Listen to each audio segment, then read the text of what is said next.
शुरुआत करते हैं आज की न्यूज़पेपर की पहली न्यूज़ हम देखेंगे पीआईबी से। पीआईबी की पहली न्यूज़ आई है प्रधानमंत्री राष्ट्रीय बाल पुरस्कार से संबंधित।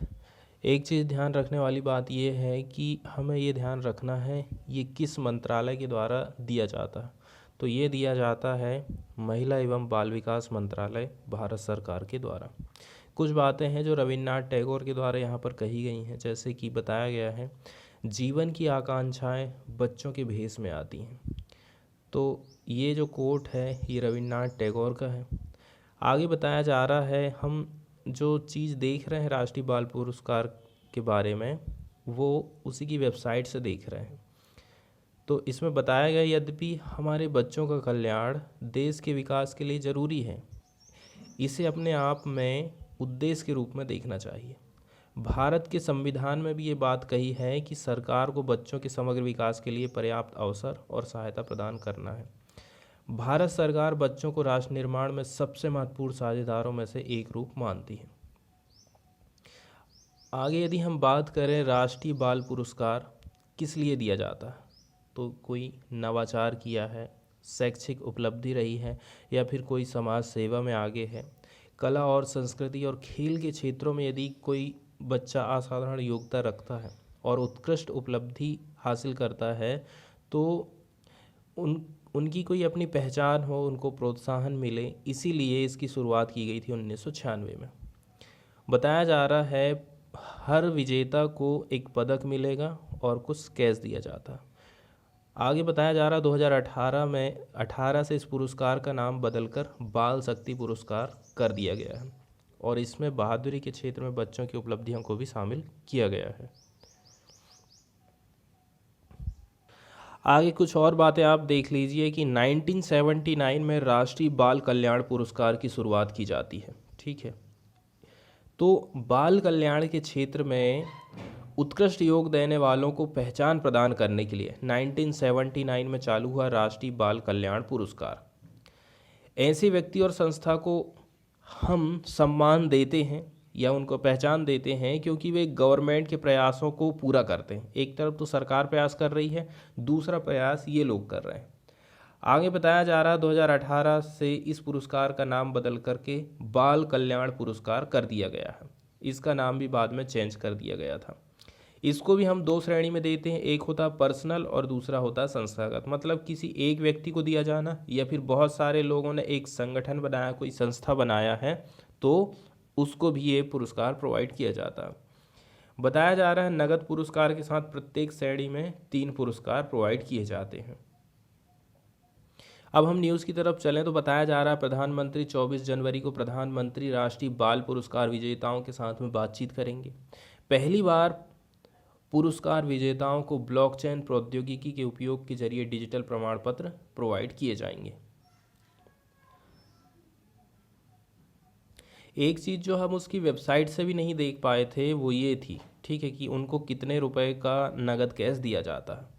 तो प्रत्येक विजेता को एक मेडल मिलेगा और साथ में 1 लाख रुपए कैश दिया जाता है। इसके अलावा सर्टिफिकेट मिलते हैं। नगद पुरस्कार PMRBP 2022 विजेताओं के खाते में अंतरित किया जाएगा। डायरेक्ट उनके बैंक अकाउंट में ये पैसा भेज दिया जाएगा, 1 लाख रुपए। ठीक है, इसके बाद पीआईबी की नेक्स्ट न्यूज़ हम देखने वाले हैं सुभाष चंद्र बोस आपदा प्रबंधन पुरस्कार। सुभाष चंद्र बोस आपदा मतलब हो गया डिजास्टर, प्रबंधन मतलब हो गया मैनेजमेंट, अवार्ड 2022 से रिलेटेड। ठीक है, इस साल के सुभाष चंद्र बोस आपदा प्रबंधन पुरस्कार के लिए गुजरात प्रबंधन संस्थान, गुजरात डिजास्टर मैनेजमेंट इंस्टीट्यूशन संस्थान श्रेणी के अंतर्गत किसको मिला है? गुजरात की एक संस्था है गुजरात आपदा प्रबंधन संस्थान। और पर्सनल के हिसाब से देखोगे, व्यक्तिगत हिसाब से, तो इनको मिला है प्रोफेसर विनोद कुमार शर्मा को। ये पर्सनल वाली कैटेगरी में इनको मिला है। आगे इसकी हेडलाइन में बताया जाता है नेताजी सुभाष चंद्र बोस की 125वीं जयंती के उपलक्ष्य में आज शाम आयोजित होने वाले अलंकरण समारोह में प्रधानमंत्री द्वारा 2019, 20 और 21 के पुरस्कार विजेताओं के साथ ही इस साल के विजेताओं को भी ये पुरस्कार प्रोवाइड किया जाएगा। ठीक है, ये न्यूज़ 23 जनवरी की है और आज है 24 जनवरी। तो हम जब पीआईबी की न्यूज़ देखते हैं तो एक दिन पहले की न्यूज़ हम देखते हैं। ठीक है, तो ये वाली जो फैक्ट है प्री के हिसाब से हमारे लिए इम्पोर्टेंट हो जाता है कि संस्थागत हिसाब से किसको दिया गया है और व्यक्तिगत हिसाब से किसको दिया गया है। तो गुजरात आपदा प्रबंधन संस्थान और प्रोफेसर विनोद शर्मा को। अब देखते हैं कि देखो, डिजास्टर मैनेजमेंट के क्षेत्र में देश में पर्सनल लेवल पर और संगठन के अमूल्य योगदान और निस्वार्थ सेवा को पहचान देने उनको सम्मानित करना है, इसलिए सरकार ने इस पुरस्कार को चालू किया था और हर साल इसको दिया जाता है। इस पुरस्कार की जो घोषणा है ना, हर साल 23 जनवरी को नेताजी सुभाष चंद्र बोस की जयंती पर होती है। अब एक बात ये भी ध्यान रखना है कि इसमें यदि कोई संगठन है तो उसको 51 लाख रुपए कैश मिलेगा, सर्टिफिकेट मिलेगा, और यदि कोई एक व्यक्ति को ये पुरस्कार दिया जा रहा है तो उसको 5 लाख रुपए कैश मिलता है और एक सर्टिफिकेट मिलता है। ये पुरस्कार की राशि भी हमको ध्यान में रखना है, ये कुछ फैक्ट वाला डाटा है। आगे यहाँ पर न्यूज़ बताई गई है कि इस साल के पुरस्कार के लिए 1 जुलाई 2021 से नामांकन लिए गए। 2022 के पुरस्कार के लिए प्रिंट, इलेक्ट्रॉनिक और सोशल मीडिया के माध्यम से प्रचार किया गया। और कितने हमको मिले टोटल, तो टोटल हमें 243 रजिस्ट्रेशन या फिर नामांकन मिले थे। ये तो हम देख ही चुके हैं कि 2022 के लिए किसको मिला है। जिस संस्था को ये अवार्ड दिया गया है उसका नाम है गुजरात आपदा प्रबंधन संस्थान। इसके बारे में भी थोड़ा सा सामान्य ज्ञान यहाँ पर बताया जाता है कि कब इसकी स्थापना हुई थी, क्या क्या काम इसने अच्छा किया है, इसके लिए इसको अवार्ड मिला है। तो बताया जा रहा है इसकी स्थापना हुई थी 2012 में। तो गुजरात के डिजास्टर जोखिम को कम से कम करने संबंधी क्षमता को बढ़ाने के लिए काम कर रहा है। यदि गुजरात में बाढ़, सूखा, भूकंप, सुनामी कुछ भी आता है उसको कम करने के लिए ये काम कर रहा है 2012 से। ठीक है, अब स्ट्रेटजिक रूप से डिजाइन किए गए क्षमता निर्माण कार्यक्रमों की एक श्रृंखला के माध्यम से इस संस्थान ने महामारी के दौरान जो संकट उत्पन्न हुआ था उसके खतरे को मैनेज करने के लिए और इसे कम करने के लिए कई सारे विषयों पर 12,000 से अधिक लोगों को ट्रेनिंग किया था, कैसे करके हम कोरोना की महामारी से निपट सकते हैं। अभी कुछ इसने पहल चालू करी है, जैसे कि उपयोगकर्ता अनुकूल गुजरात अग्नि सुरक्षा अनुपालन पोर्टल का विकास।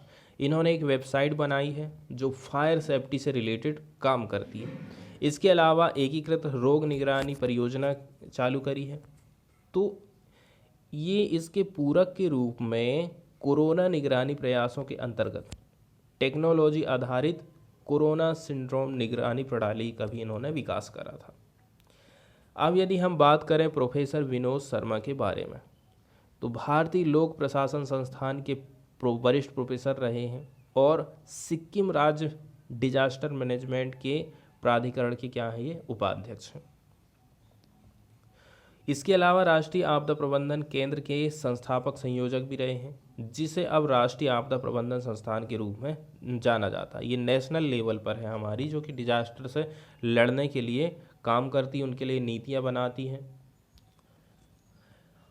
बताया जा रहा है जो डिजास्टर का जो खतरा रहता है, जोखिम रहता है, इसको कम से कम करने DRR से संबंधित विषय को नेशनल एजेंडा के प्रमुख कार्य के रूप में शामिल करने की दिशा में इन्होंने बहुत काम करे हैं। बताया जा रहा है भारत में DRR में उनकी अग्रणी कार्य ने उन्हें इंटरनेशनल पहचान दिलाई थी और वे लाल बहादुर शास्त्री राष्ट्रीय प्रशासन अकादमी और अन्य सभी प्रशासनिक प्रशिक्षण संस्थानों में आपदा प्रबंधन विषय के एक महत्वपूर्ण व्यक्ति रहे हैं।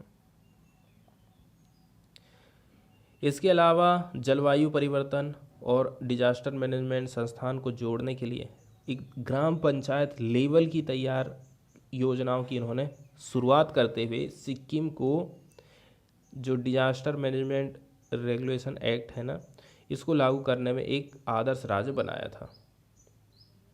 काफ़ी दिनों से हम जियोग्राफी वाले हिस्से को नहीं डिस्कस कर पा रहे थे, तो वर्ल्ड जियोग्राफी के नेक्स्ट स्टेप की तरफ हम आगे बढ़ रहे हैं और आज देखने वाले हैं एशिया के कौन कौन से देश हैं जो कि भू आवेष्टित हैं।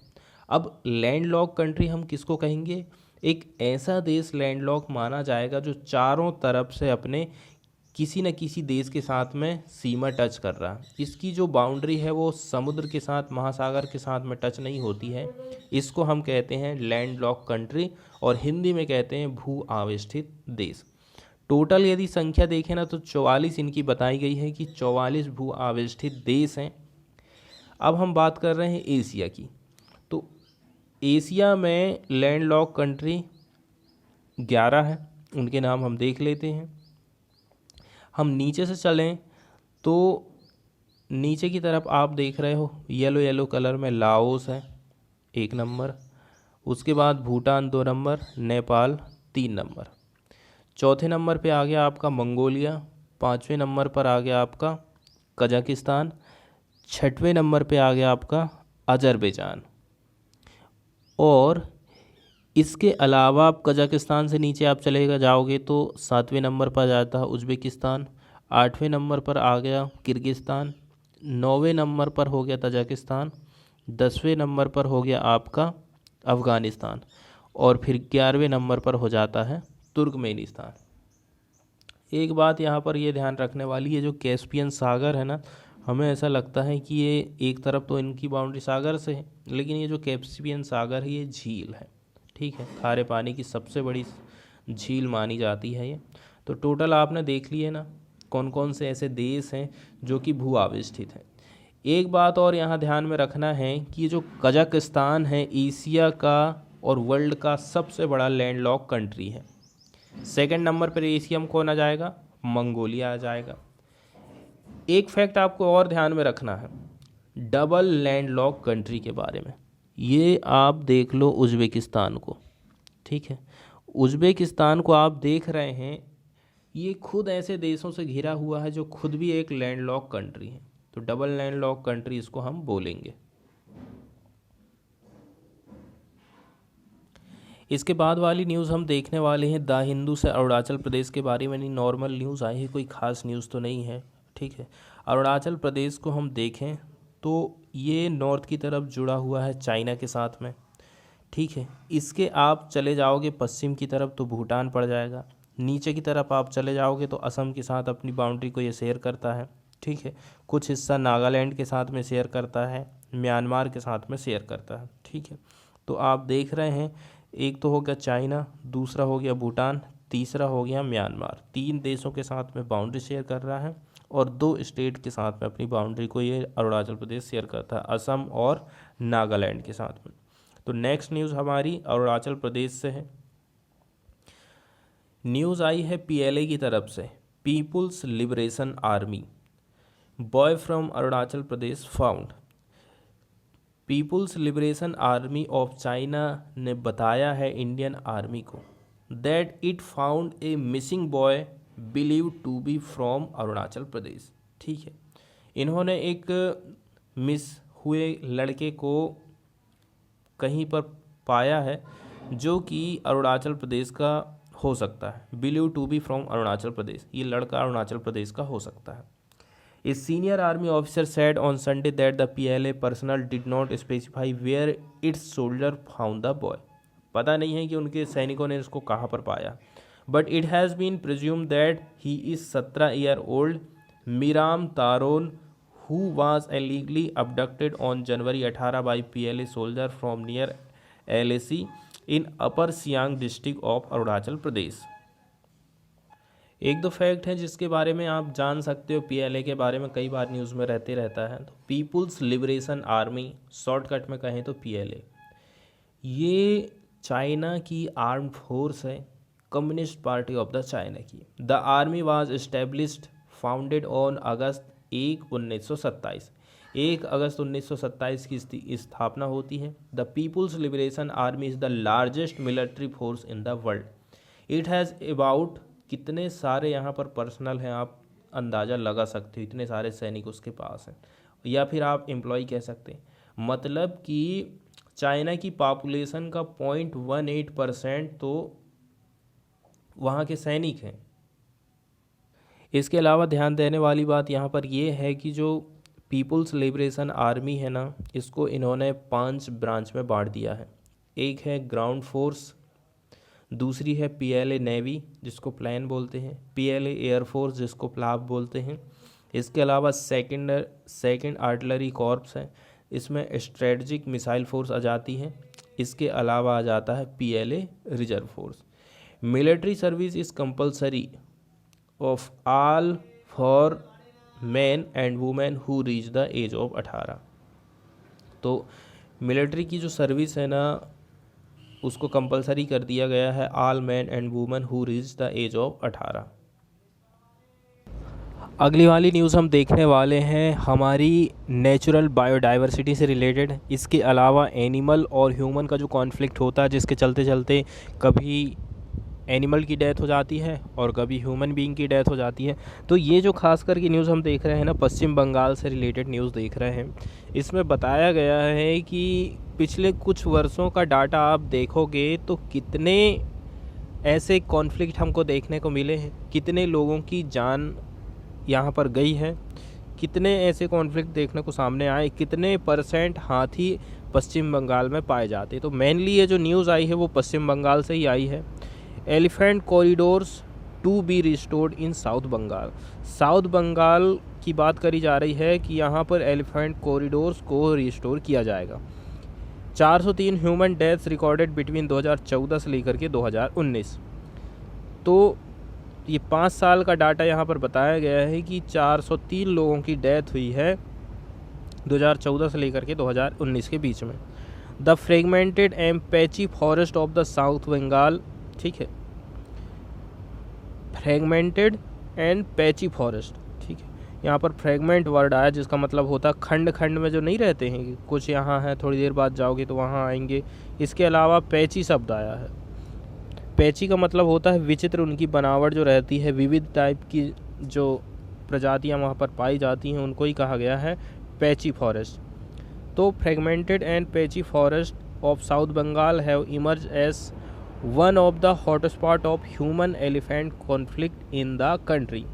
यही एक ऐसा एरिया है जहाँ पर ह्यूमन और एनिमल का कॉन्फ्लिक्ट हमको सबसे ज़्यादा देखने को मिला है। खास करके हम बात कर रहे हैं एलिफेंट और ह्यूमन कॉन्फ्लिक्ट की। और जब इस प्रकार का कॉन्फ्लिक्ट हम देखते हैं तो क्या रिजल्ट आता है? रिजल्ट हम देखते हैं loss of lives of both human and pachyderms. न केवल ह्यूमन की डेथ होती है, इसके चलते चलते एनिमल की भी डेथ हो जाती है। पैचीडर्म्स यहाँ वर्ड आया जिसका मतलब होता है animal. 8 times the conflict result in the law and order problems. In November 2021 a herd of 50 elephant came within 5 kilometre of east Burdwan town, prompting the district administration to impose prohibitory order in several gram panchayat in the region। अब जब ऐसे हाथी आ जाते हैं तो कई प्रकार के दिशा निर्देश सरकार को जारी करना पड़ता है। 2014 से लेकर 2019 तक 2381 टोटल ह्यूमन डेथ हमको देखने को मिली है एलिफेंट अटैक होने के कारण कंट्री में, जहां पर 403 अकेले तो पश्चिम बंगाल की है जो कि अकाउंट करता है 16% death. The state, however, is home to less than 3% of the elephant population and records a high death count of pachyderm in conflict। ठीक है, pachyderm वर्ड आया जिसका मतलब होता है एनिमल। तो बताया जा रहा है कि यहाँ पर 3% से भी कम हाथी पाए जाते हैं, लेकिन डेथ आप देखोगे तो 16% अकाउंट कर रहा है। Minimising elephant human conflict is the pressing need of region and wildlife organization and experts have now taken up the task of undertaking ecological restoration of elephant corridor in the South Bengal। इसी के चलते चलते अब जो लोग चिंता कर रहे हैं, गवर्नमेंट चिंता कर रही है, वो सोच रहे हैं कि हम इकोलॉजिकल क्या करें, इकोलॉजिकल रूप से एलिफेंट कॉरिडोर को रिस्टोर करें। मेन दिक्कत यहाँ पर यह आ जाती है कि हाथियों का जो आवास है वो कम हो रहा, मतलब वो जहाँ रहते हैं जंगल का सफाया हो रहा है, लोग खेती करने लगे हैं। इसके अलावा जंगलों की कटाई हो रही है, इंफ्रास्ट्रक्चर वहाँ पर खड़े हो रहे हैं, कहीं खुदाई के लिए ज़मीन ले लिया गया है तो माइनिंग की जा रही है। तो ऐसे बहुत सारे रीजन हैं जिसके चलते चलते उनका जो घर है, आवास है, वो कम हो गया है। आवास कम होने के चलते चलते उनको भोजन की भी कमी जाती, भोजन की तलाश में गांव में निकल पड़ते हैं और फिर हमें देखने को मिलता है ह्यूमन एनिमल कॉन्फ्लिक्ट। अगली न्यूज़ हम देखने वाले हैं गुजरात से। बताया जा रहा है गुजरात टू डेफिसिट, मतलब represent by A drawing, painting या फिर कैरेक्टराइज रिप्रेजेंट डे पिक्चर, मतलब वर्णन किया जाएगा, चित्रित किया जाएगा। गुजरात में ब्रिटिश सरकार के द्वारा जो आदिवासियों का नरसंहार किया गया था, मैसकर्स किया गया था, उसको अब चित्रित किया जाएगा, ऐसा गुजरात गवर्नमेंट का कहना है। इट इज़ तबलाऊ, ठीक है, यहाँ पर तबेलू वर्ड आया है जिसका मतलब होता है चित्रमय तस्वीर, झांकी। तो झांकी की बात कर रही है। It's tableau will highlight a 1922 incident which was worse than Jallianwala Bagh. 1922 में एक इंसिडेंट हुआ था, उसको हाईलाइट किया जाएगा एक झांकी के माध्यम से, जो कि जलियांवाला बाग से भी ज़्यादा खतरनाक था। ये पिक्चर आप देख ही रहे हैं, इस साल में जो झांकी प्रस्तुत होने वाली है, इसी टाइप की ये झांकी हमें देखने को मिलेगी। As the center and several states are trading allegation and counter allegation over the tableaux to be displayed at Republic Day parade in Delhi, the Gujarat government announced the theme of state tableau over the weekend. तो गुजरात ने भी घोषणा कर दी है कि हमारी झांकी आखिर होगी किसके ऊपर। It will be based on incident of tribal massacres worse than Jallianwala Bagh that occurred in the state around 100 years ago. 100 साल पहले अंग्रेज़ों के द्वारा जो आदिवासियों का नरसंहार किया गया था, हम उसकी झांकी बनाएंगे, ऐसा गुजरात गवर्नमेंट का कहना है। बताया जा रहा है लगभग 100 साल पहले in Pal and Dadha villages of north Gujarat, Sabarkantha district. Sabarkantha district है गुजरात का और 2 गांव यहाँ पर बताए गए हैं, पाल और दाधा विलेज। तो ब्रिटिशर्स ने लगभग 1200 लोगों को मौत के घाट उतार दिया था, ये आदिवासी लोग थे। An incident worse than Jallianwala Bagh. बताया जा रहा है this Republic Day Gujarat government through it W will present this untold story of bravery and sacrifice of tribals. According to the detail on the March 7 मार्च 1922 को ये घटना घटित थी। Bhil tribal villagers and Sabarkantha district had gathered on the bank of her river under the leadership of Motilal Tejawat to protest against the land revenue system imposed by the British government. तो उस time में जो revenue system चलता था, ज़मींदारी, महलवाड़ी, रैयतवारी, इसी का विरोध करने के लिए मोतीलाल तेजावत के नेतृत्व में कुछ लोग इकट्ठे हुए थे। अब फिर soldiers from Mewar Bhil corp यहाँ पर आई, की सेना आई at the site and under direction from its officer major H.G. Sutton fired on tribals. इसके बाद गोलियां चलाने का आदेश हो गया और उन्होंने गोलियां चला के लोगों की मौत के घाट उतार दी। In the unprovoked firing 1200 innocent tribal were killed, the release added. बताया जा रहा है like a battle field the entire area was filled with corpse. ठीक है, पूरा जो एरिया था वो किससे हो गया, शव से एकदम छा गया था। और 2 यहाँ पर कुएं बताए हैं, देकदिया और Dudhiya, were overflowing with the bodies about 1200 innocent tribal. Motilal Tejawat was shot twice and his companion carried him away on a camel to the hill by river. अगली न्यूज़ हम देखने वाले हैं रामानुज की एक स्टैच्यू है, तमिलनाडु की ये न्यूज़ आई है, ठीक है, हैदराबाद से। रामानुज की जो मूर्ति है उसका अनावरण किया जाएगा प्राइम मिनिस्टर नरेंद्र मोदी के द्वारा 5 फरवरी को। स्टैच्यू ऑफ इक्वालिटी इसका नाम रखा गया है, gets final touches. Shri Ramanuja's statue to be unveiled by prime minister Narendra Modi on 5 February. The statue of the 11th century reformer Shri Ramanujan is coming up at Muchintal in Telangana. ठीक है, work is going apace on the 216 feet tall statue of 11th century reformer and Vaishnavite saint Sri Ramanuj. To be enabled by prime minister Narendra Modi at sprawling 40 acre ashram of Shri Tridandi Chinna Jeeyar Swami in Muchintal on outskirt of Hyderabad 5 February. कुछ fact यहाँ पर बताए गए हैं, जैसे कि पंचलोहा के बारे में। पंचलोह जिसको हम कहते हैं, तो ये क्या है, एक प्रकार से ट्रेडिशनल 5 मेटल एलॉय होता है, sacred significance use for making Hindu temple murti and jewellery. तो हिंदू धर्म में मूर्ति और ज्वेलरी बनाने के लिए पंचलोहा का यूज़ किया जाता है। The statue of equality as it is called is being installed to mark 1000वें नंबर की birth anniversary of Shri Ramanujan. It was built of Panchaloha, a combination of gold, silver, copper, brass and zinc by the Aerospace Corporation in China and shipped to India। ये यहाँ पर काफ़ी important fact दिए गए हैं, ठीक है। 1000वें नंबर का इनका जो बर्थ एनिवर्सरी है उसको मनाने के लिए इसका इंस्टॉलेशन किया गया था। पंचलोहा से मिलाकर के इसको बनाया गया है, gold, silver, copper, brass, zinc से। कंपनी का नाम यहाँ पर बताया गया है, चाइना की एक कंपनी है। बताया जा रहा है it is the second largest in the world in sitting position of the saint. कोई एक साधु या संत है जो कि बैठे हुए अवस्था में है, ऐसी मूर्ति पूरे वर्ल्ड में ये सेकंड नंबर की सबसे बड़ी है। और ये जो मूर्ति है ना, will be surrounded by 108 Divya Desams of Sri Vaishnavite tradition. Model temples like Tirumala, Srirangam, Kanchi, Ahobilam, Badrinath, Muktinath, Ayodhya, Vrindavan और कुंभकोणम एंड अदर। यहाँ एक वर्ड आया है दिव्य देशम या फिर Vaishnava Divya Desam is one of 108 Vishnu temples. Total 108 Vishnu temple हैं जो कि मैंशनड हैं works of Alvars, mentioned in the works of Alvars. Divya mean होता है divine and Desam indicate place of abode. Of the 108 temples 105 are in India, 1 in Nepal and last 2 are believe to be outside the earthly realms. एक तो नेपाल में है और बाकी जो बचे हुए बताया जा रहा है वो कहीं और पर पाए जाते हैं, अर्थ में ही।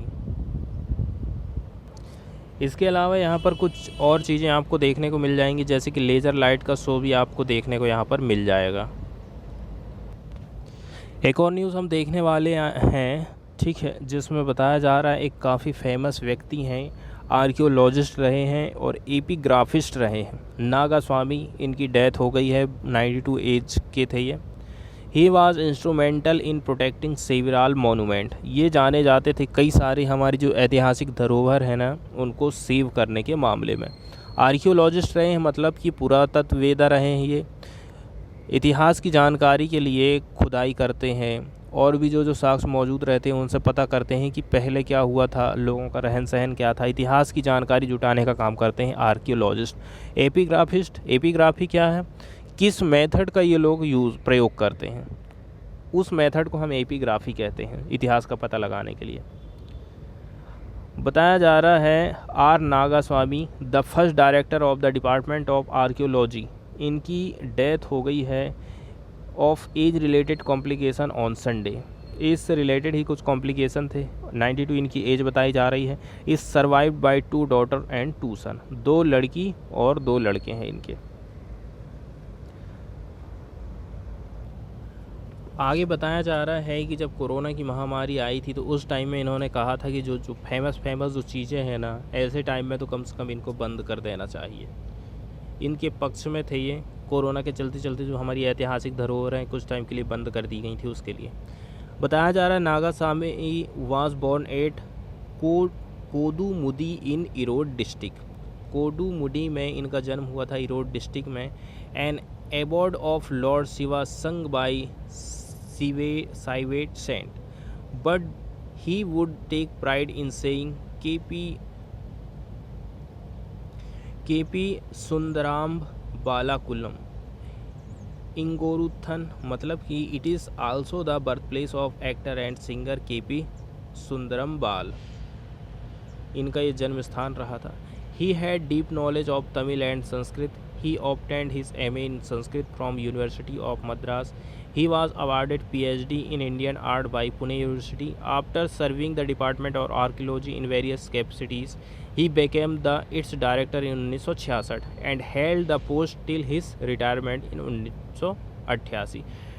डिपार्टमेंट ऑफ आर्कियोलॉजी में ये क्या रहे, डायरेक्टर रहे 1966 में, और 1988 तक ये अपना काम करते रहे जब तक वो रिटायर ना हो गए।